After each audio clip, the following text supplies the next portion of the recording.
Ko na itong aming aking maliit na garden sa rooftop. So, i-share ko sa inyo kung paano ko inayos. Ito, kagaya niyan.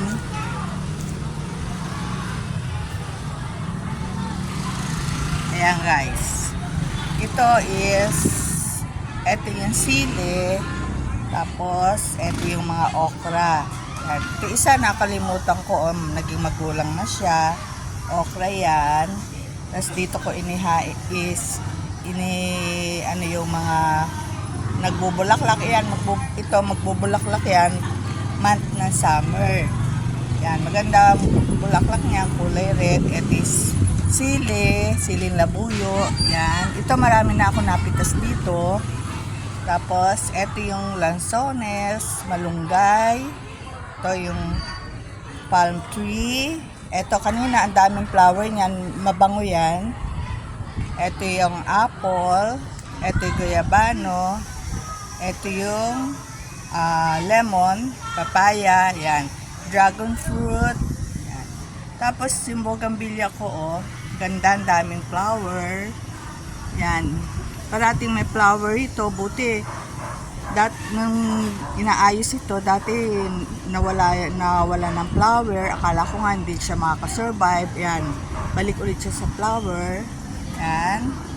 Tapos naglagay na ako ditong Merry Christmas, saka Christmas light. Yan. Tapos nagpunla ako ng tomato to. Bigay ng sister ko sa abroad. Ito yung flower yan. Yan. Sa isang side, meron din ako Merry Christmas na nakalagay, tsaka Christmas light. Tapos itong pine tree ko, nilagyan ko ng Christmas light. Ito, sa gabi maganda yan. Ito. Yan yung aking onion. Nakuhanan ko na yan. Tsaka ito, onion yan. Kasi before, wala itong bubong. Kaya, yun parang tent lang nilagay namin. Nung malakas ang hangin, bumigay siya. Kaya sabi ko, permanent na palagay natin.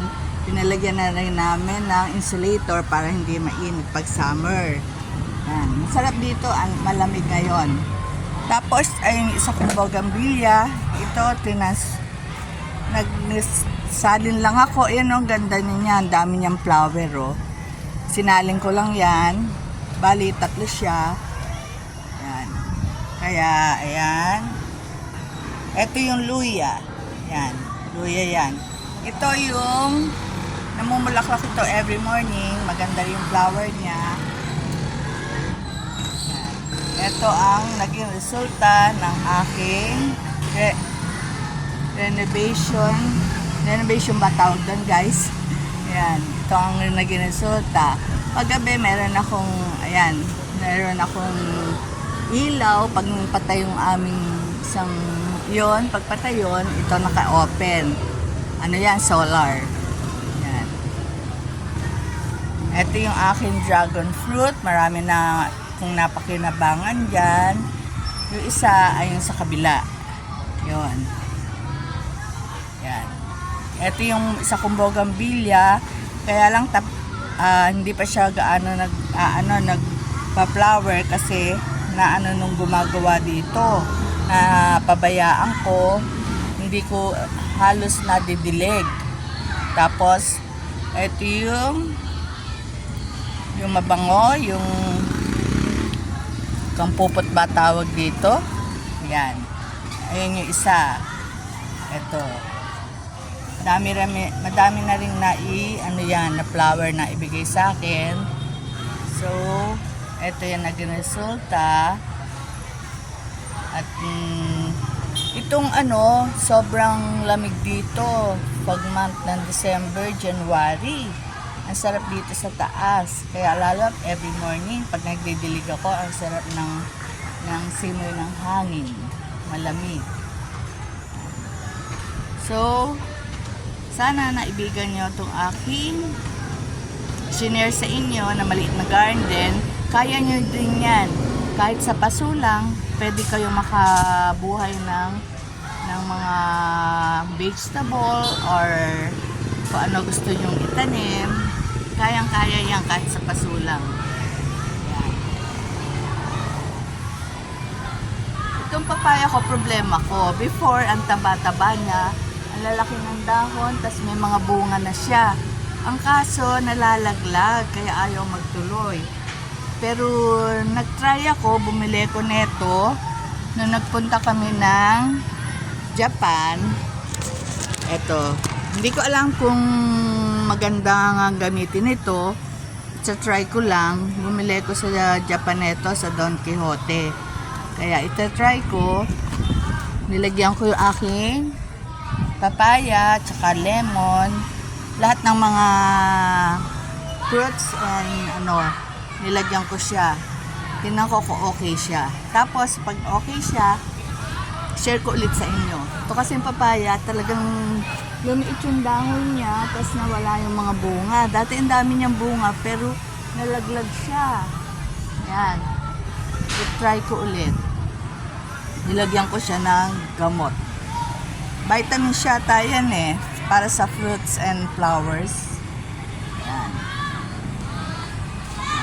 Para may spirit naman ng Christmas, nilagyan ko ng parang banner na Merry Christmas. Yan. Ito is binili ko lang yan sa binibilang ko ng school supplies. Yan. May mga tinda siyang different kinds of Christmas decor. Kaya yan. Try natin. Para every morning, din sa init yan. Kabila, ayun. Yan. Para nakaano sa araw naman pag morning, ito sa afternoon, iwas araw. Yan. Okay, I hope you like my small vlog. At sana maging try nyo din na magtanim sa inyong mga bakuran, sa inyong bahay, kahit maliit ang inyong solar, pwede naman sa paso. Yan, kagaya ko.